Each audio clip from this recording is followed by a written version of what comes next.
La chronique cinéma vous est présentée par le magazine Studio Ciné Live.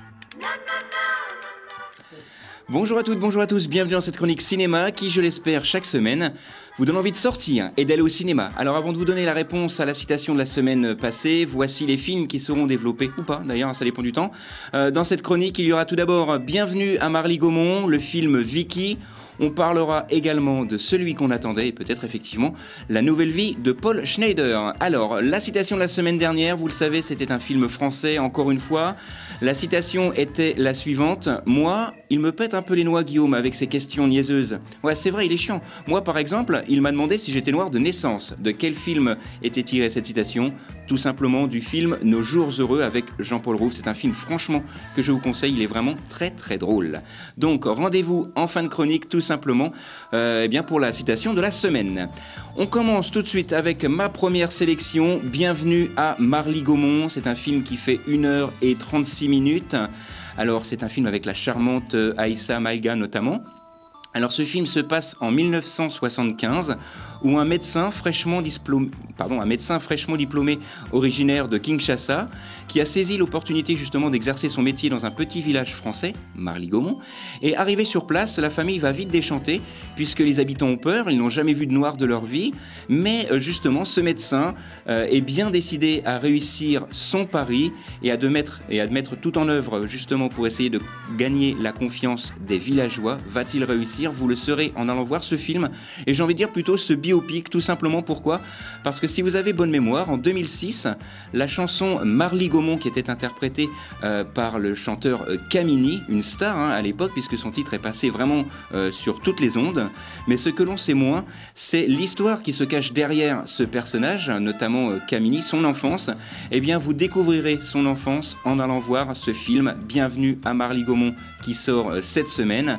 Alors, pour information, même si le film est réalisé par Julien Rambardi, ce qu'il faut savoir, c'est que Kamini a lui-même écrit le scénario. Il a longtemps cherché à le produire. C'est fait maintenant. C'est vraiment un très très bon résultat. C'est un film que je vous conseille. Allez, tiens, j'ai pas peur de vous dire que c'est mon coup de cœur de la semaine. Il sort cette semaine. Je vous en rappelle une dernière fois le titre. Bienvenue à Marly-Gaumont. Deuxième sélection cette semaine avec un autre film, Vicky, qui fait bien sûr partie de mes sélections. 1h28 minutes, c'est encore un film français de monsieur Denis Imbert avec notamment une pléiade d'acteurs formidables, Victoria Bedos, Chantal Lobby et notamment l'excellent François Berléand. Alors à presque 30 ans, Victoire, incarnée ici par Victoria Bedos, la petite dernière de la famille, et l'éternel enfant sage, vraiment de la famille, mais elle va décider un jour, à l'aube de ses 30 ans, de s'émanciper. Elle va découvrir l'alcool, découvrir le sexe, mais également découvrir sa voix grâce à deux hommes, Banjo et Elvis, qui sont tous les deux chanteurs de bar. Elle va réussir à trouver son envol, elle va chanter l'amour avec pudeur, le sexe sans tabou. Elle va entraîner sa mère un petit peu dans ses dérives et dans sa nouvelle vie, aux grandes dames de son père et de son frère. C'est également un film que je vous conseille. Bon, c'est pas aussi drôle que le film dont on a parlé la semaine dernière, Bienvenue chez ma mère, qui est d'ailleurs toujours à l'affiche et que je vous conseille fortement. Mais c'est vraiment un film frais. Allez voir. Bon, bien sûr, avec les enfants, il faut peut-être un peu éviter parce qu'il y a certains propos qui peuvent peut-être choquer, mais c'est vraiment un film à voir. Ça s'intitule Vicky. Et pour la petite histoire, Guy Bedos, Nicolas Bedos, vous les connaissez, eh bien c'est tout simplement de la même famille, puisque Victoria est la fille de Guy Bedos et Nicolas, c'est tout simplement son frère. Et elle a rencontré le réalisateur Denis Imbert lors de l'écriture de La Famille Bélier. Alors pour des raisons effectivement, on va dire de notoriété, c'est notamment Éric Lartigot qui a été choisi pour réaliser ce film, La Famille Bélier. Mais les deux personnes ont décidé vraiment de travailler ensemble. Eh bien, c'est le cas ici pour Vicky. C'est leur première collaboration. J'espère qu'il y en aura d'autres parce que c'est fort réussi. Ça s'intitule bien sûr Vicky et ça sort cette semaine. Autre sélection, celui qu'on attendait, un film un peu plus compliqué. C'est avec l'excellent Patrick Chenet. Alors, Patrick Chenet incarne ici Jean-Paul Bolzec qui est parti jouer une pièce de théâtre, ou plutôt son spectacle, pour une société française installé en Azerbaïdjan. Et sur le chemin du retour, le taxi tombe en panne. Bolzec est abandonné sur la route. Et il est comme ça, au milieu de nulle part, et sans s'en rendre compte, il franchit à pied la frontière avec l'Arménie. Alors vous le savez, l'Arménie et l'Azerbaïdjan sont en guerre depuis des années. Il est clandestin dans un pays qu'il ne connaît pas, et il ne parle pas la langue, il ne connaît même pas l'alphabet. Ils se rendent assez vite compte qu'on le prend pour quelqu'un d'autre, car il est fêté là-bas comme le Messie. Allez le voir, c'est vraiment un film très humain, un film que je vous conseille également, comme tous les films que j'ai sélectionnés cette semaine. C'est bien simple, que du bon cru cette semaine. C'est un film qui fait 1h30. Elle serait demandé pour moi un petit quart d'heure, 20 minutes de plus. Vraiment, c'est vraiment un très très bon film. Ça s'intitule Celui qu'on attendait, et vous le savez, ça sort cette semaine. Effectivement, je vous en parlais, il me reste quelques secondes pour vous parler de La Nouvelle Vie de Paul Schneider, un film avec Thierry Lhermitte notamment, et la charmante Géraldine Pellas.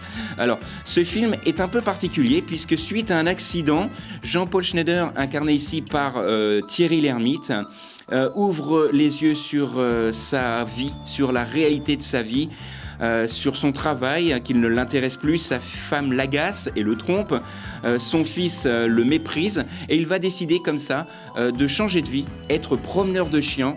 C'est vraiment un changement de vie de tout au tout. Et d'ailleurs, même dans la vie, Thierry Lhermitte est habitué à ce genre de choses, puisque ça ne l'a pas empêché pendant plus d'une année et demie de quitter tout ce qu'il a pu connaître sur la terre ferme pour faire justement le tour du monde en bateau. C'est vraiment quelque chose qu'il a fait, donc il a vraiment changé de vie, et c'est vraiment un rôle qui lui va à merveille par rapport à cela déjà.